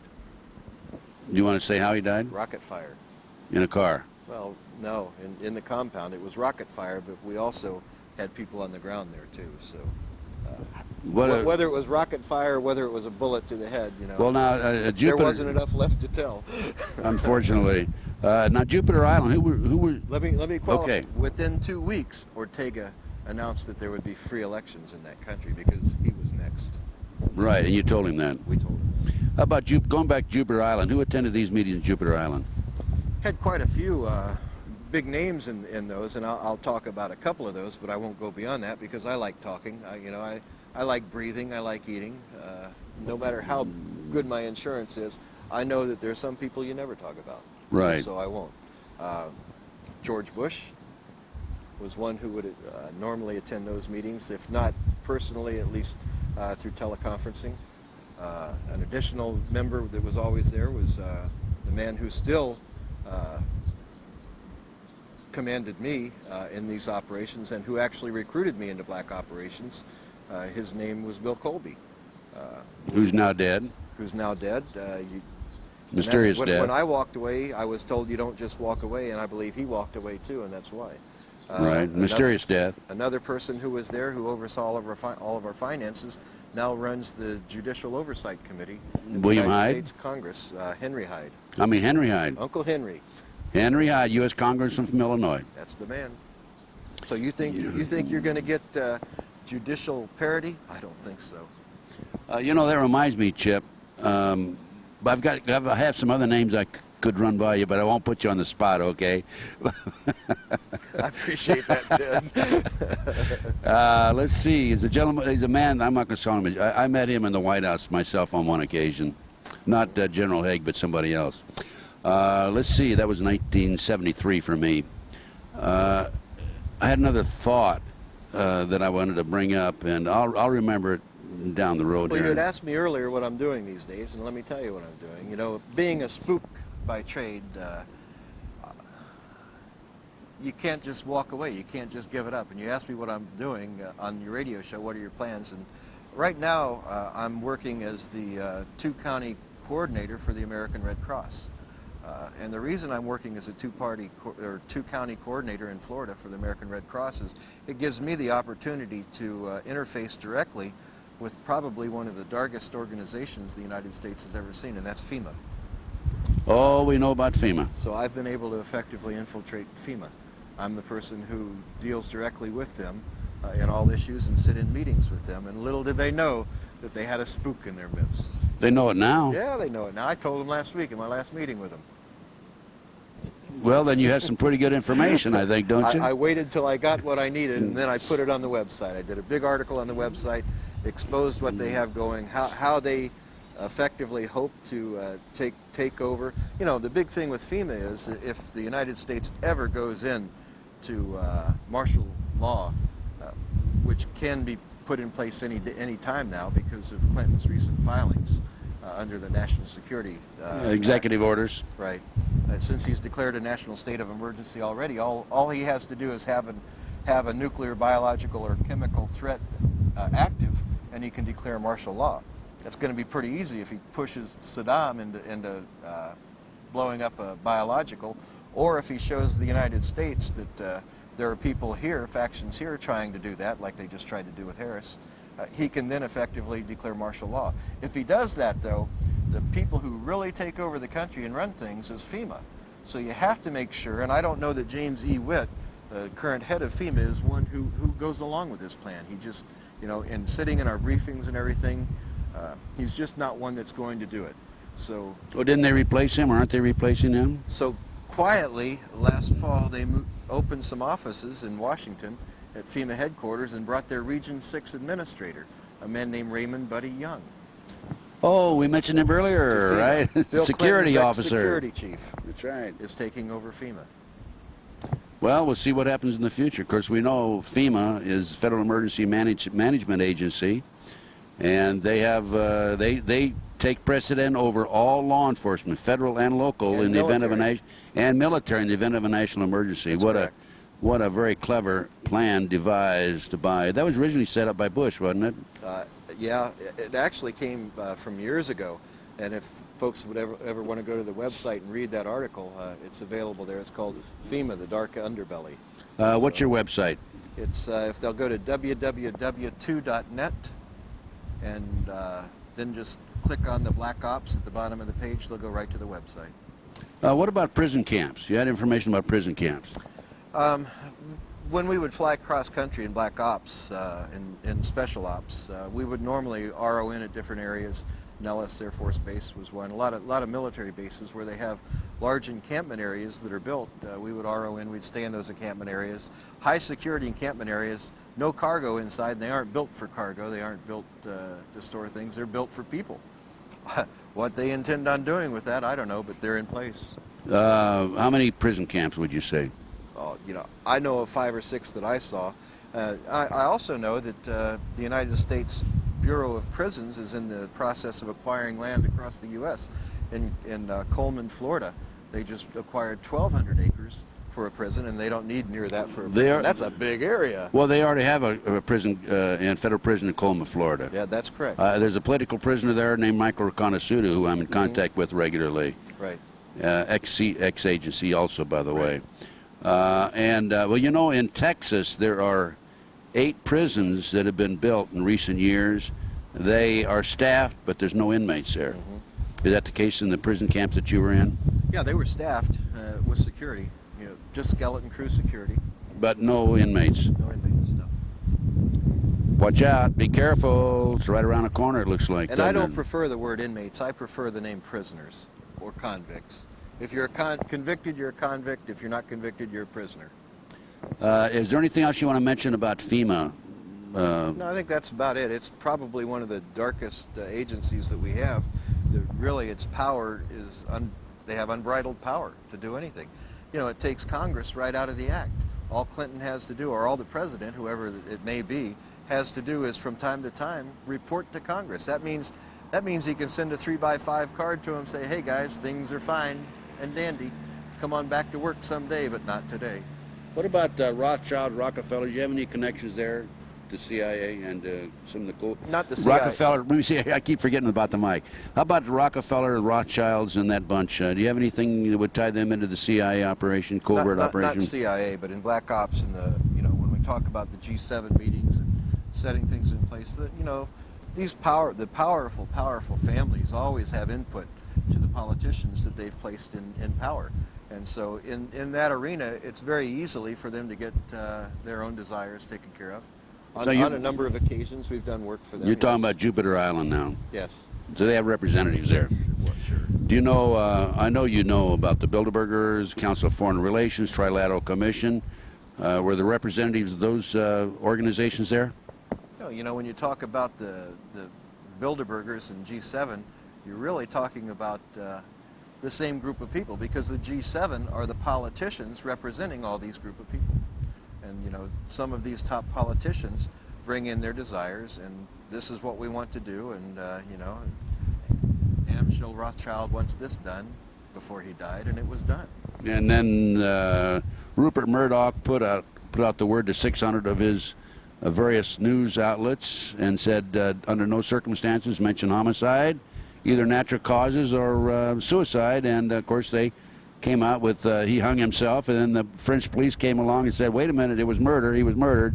You remember that? Yeah. More control of the media. Hung himself on a towel rack in a hotel. Now, folks, how many people have you hung a wet towel on the towel rack and it fell out of the wall? Exactly. Kind of tough. That's right. Chip, there's a couple other areas I thought about. Okay. Let's come back to my memory now, because we've been skipping around now at the end. You mentioned on my radio show how you dealt with, you mentioned Henry Hyde earlier, how you dealt with some of your assignments financially. You want to go into that? You had an attorney in northern New York, and you could walk into certain banks and on your signature get $250,000 without any difficulty. Well, in the earlier years with the CIA, you know, all of us understand, I think a lot of us have seen the movie Air America, how the CIA would set up, they're called proprietary companies. We learned early from those efforts that we could do that in the Black Ops arena also. Working for the operational subgroups, we would set up what's called proprietary companies. We have trusted attorneys across the nation and around the world that will set up these proprietary corporations as an everyday business so that we can work an intelligence operation out of a, who knows, you may be sitting in the Xerox Corporation and it's not really, not that that's it. However, I will say the Wilson family was heavily involved with us in the upstate New York area, and that's the Xerox family, and seeing to funding. We would set up businesses to see that use as covers so that we could provide operations. In upstate New York, we did it because we were working that border area in Canada, bringing weapons and personnel across the border covertly. Into the Indian reservation? There, we use the Indian reservations on occasion because it's a federally protected area. But normally, I just fly low level under radar. It's a non-radar environment, practically. So I just bring personnel and equipment across as needed. You know, both ways. I take people out of the country and bring people into the country. What they did with those people, I don't know, but some of them were pretty top. Well, you know their identity too. Right. So you talking about bringing foreigners in? Right. From other countries, of course, from Europe, et cetera, where they were secretly bringing them in. Where? Meetings in Washington? Sometimes we were bringing in some pretty famous criminals to meet with people too. Mafia? From overseas? From overseas. People that we thought were gone for years and years that we'd bring in for meetings. They're just in sanctuary somewhere. Let's go back to did I state it properly when I said on your signature you could pick up $250,000 cash? On my signature, $250,000. It was set up by an attorney out of Rochester, New York, who was a company man. Is he alive today, the attorney in Rochester, New York? No, he died. Heart attack? I don't know. But he's no longer with us. He shouldn't have had that punch. No, I will say, though, that he was ill, even when he was working with us. But I had a $250,000 line of credit. I could walk in, and the reason we had that is these missions, you know, they're not cheap. You have to hire your assets in, and I would have to pay men from $25,000 to $50,000 per mission to work for us, and that's how it was done. It was done with cash. You know, we don't no say paper trail. Where's your checking account? Here's your at the end of each month. They didn't get a what's it called, a pay stub showing them their withholding and everything. No, yeah, no IRS problem. At least that way, right? That's what I love about the media. You know, you read about black operations, and the media always wants to say, "Well, I want to see your pay stub from that." Well, these guys are just about brainless. I don't know any other way to say it. And now speaking of Henry Hyde, we talked about him earlier. He was the one that kept track of your $250,000 withdrawals. Well, he set up the account and got the line of credit for us. And he could do that because he was heavily involved in the banking industry. Where the guarantees for that money came from, I don't know. But I know that they always had to have a participating banker in the bank that we used. And this particular banker was one of the vice presidents of commercial lending. So, Chip, let's go back now. And you were asked to coordinate an operation against a fellow American at one point, and that's when you, according to your previous interviews with me on the radio, decided you had enough. Tell us about the meeting that you attended where you announced that. Well, you know, Ted, this was simply the final straw. I had been asked on numerous occasions to participate in operations against American citizens. From the time I joined the operational subgroups in '86, they targeted U.S. citizens, they targeted foreign citizens, and in the intelligence community, fair game for us, our targets were what we thought of as criminals, intelligence officers and politicians around the world that we target to influence outcomes of certain things. But when they started targeting U.S. citizens, you know, having been a target at one time myself in Vietnam, I was a target. You're a little sensitive then. I'm very sensitive when it came to that, and I told.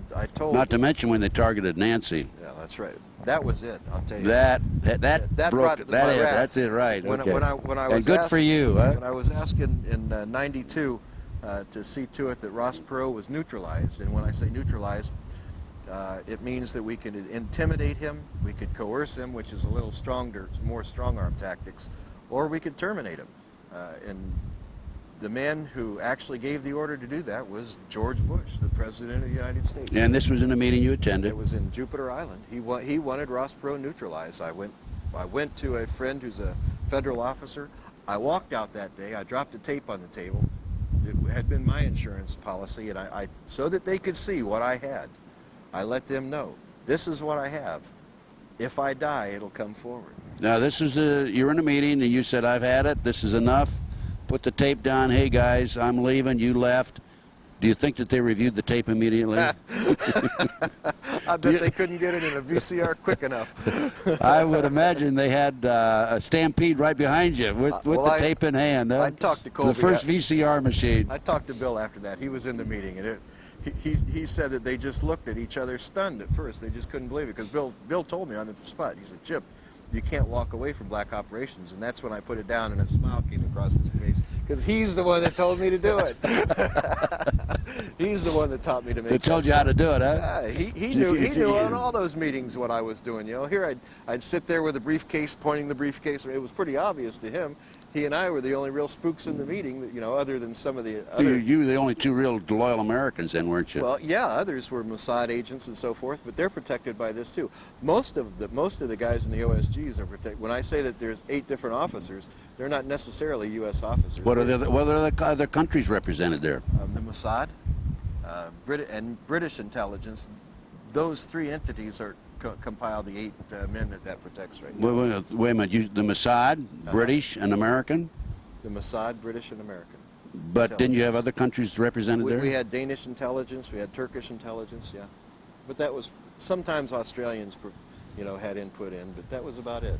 Well, I think they had Australians because they could shoot over to China pretty quick. I have good information that the CIA was responsible for, let's say, eliminating one of the Australian forms of government and bringing in their own people. Do you remember that? Yeah, I remember that. You know, I have some other contacts of my own that have told me that before.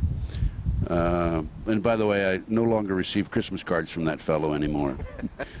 Since I went public. Since you went public with it? Yeah. All heart, Ted. Oh, my Christmas card list has dropped drastically.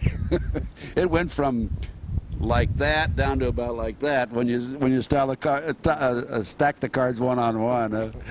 But I don't worry about that. Neither do you. No, because we know we're doing the right thing. Chip, there's some other questions I wanted to ask you. Chip. Hey, wait a minute. How do I know you're telling me the truth? Because you like me, Ted. Now, I hugged Nancy, but I'm not going to hug you. No, Chip, what I'm telling you, the answer I want to that is... I can give you an answer. I know you can. That's why I asked it. Okay. Tell me. Tell them. I'm telling the truth because I have it documented. You don't have to take my word for it. It's documented. It's not only documented in the documents here, it's also documented in federal documents. Oh, it is. Court case. Tell us about that. There's a federal trial that took place. During that federal trial, the SEPA briefing, everything was put in place. There are transcripts to that available to the public. All you have to do is do a filing, Freedom of Information Act filing, but you really don't even have to do that. You can walk right into the federal courts in Tampa, Florida, pay your $25 to the clerk, and get copies of it without even putting a filing in, because that judge made sure that that SEPA briefing wasn't classified. Chip, you're the only you don't have ex-CIA. You're the only CIA agent that I've known, and I've known a few of them through the years, who can come forward and say, it's documented, the CIA admits that I worked for them. That's in that document, right? It's in the document. Yeah. Now, Never a denial on the government's part. now, can somebody call Washington, D.C., a certain number and say, Sure. is Chip Tatum, or was he an employee of the CIA? Who would they call? Doyce Gene Tatum Jr. Just call the personnel office at Langley. On the documents is my Social Security number at Tampa. You can get the Social Security number. You can actually get the case number from the court and use that and find out if I was an employee. Okay. It's pretty cut and dry. There's no denying who I work for. No, yeah, right. Okay, but you're the only The one. only thing that they can deny is what I have to say. But they always deny it, or they Oh, say sure. we have no record, and the CIA agents are not allowed to even identify themselves as CIA. Let's face it. Well, and that's law. That's by law, right? That's by law. Yeah. Sure. So but, if some guys go, because this federal judge made this ruling, it's not law. and some guy goes around saying I'm a CIA agent, don't believe him. Yeah. No, Isn't that right? That's right. And I've heard of this. Okay. Before we discuss Nixon's darkest secret book, we've already talked about Tatum Chronicles. And Nixon's darkest secret is Operation Red Rock. Operation Red Rock, Right. which we went in detail right in the beginning. You bet. Are there any other comments you want to make or anything else you want to discuss? Well, we've sent Operation Red Rock out to publishers around the United States, but there's some liability problems because I name the names, and these are pretty powerful guys. A couple of them are still alive, so it's difficult for them to do the publishing, so we've self-published. But the remarks that I get back from everyone, including Hollywood, is this is one of the best reads we've ever had. Oh, are you kidding? Really, What a great an movie. exciting book. Yeah, what a great movie. So we do have someone who's willing to go forward with a movie on Operation Red Rock now, but we're going to have to fictionalize it a little bit so that there's not that liability. Are you going to have a movie of it? Yes. Oh, great. Yeah. There'll be a movie within the next couple of years, I'll say. Ah, great. Fantastic. And They can get that by calling our 1-800 number, 800-201-7892, and ask for extension 58. Just tell them you want Nixon's darkest secret or Operation Red Rock, same thing. That's one of the darkest secrets of Nixon's life, the fact that he ordered 13 American soldiers murdered. And of course, they can also order the Tatum Chronicles. Those Tatum Chronicles got me charged with treason, Ted, and thrown in prison for 2 years. I think it's worth looking at if you people would like to order the Tatum Chronicles. Again, 1-800-201-7892. Make copies of the documents, give them to the media, challenge anybody. Show me where they're wrong. They can't do it.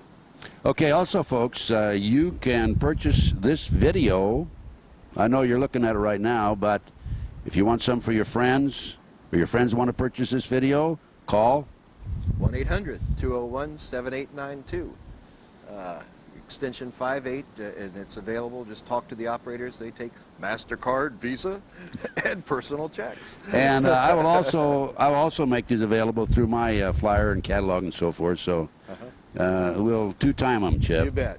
Get it out around the world. That's right. Okay, listen, congratulations, Chip. It's always a pleasure talking to you. We'll have another 26-hour interview on my radio show in the future. Okay. Every time I talk to this man, he comes out with some new information. But thanks for appearing on the Thanks, Ted. on the mic and in front of the video. And God bless you. You're a great American. And I'm real proud to say that I know you and have really worked with you indirectly. Thanks. Let me say one last thing. Marine Recon all the way, boys. Yes, thank you, Marine Recon. See you later, folks.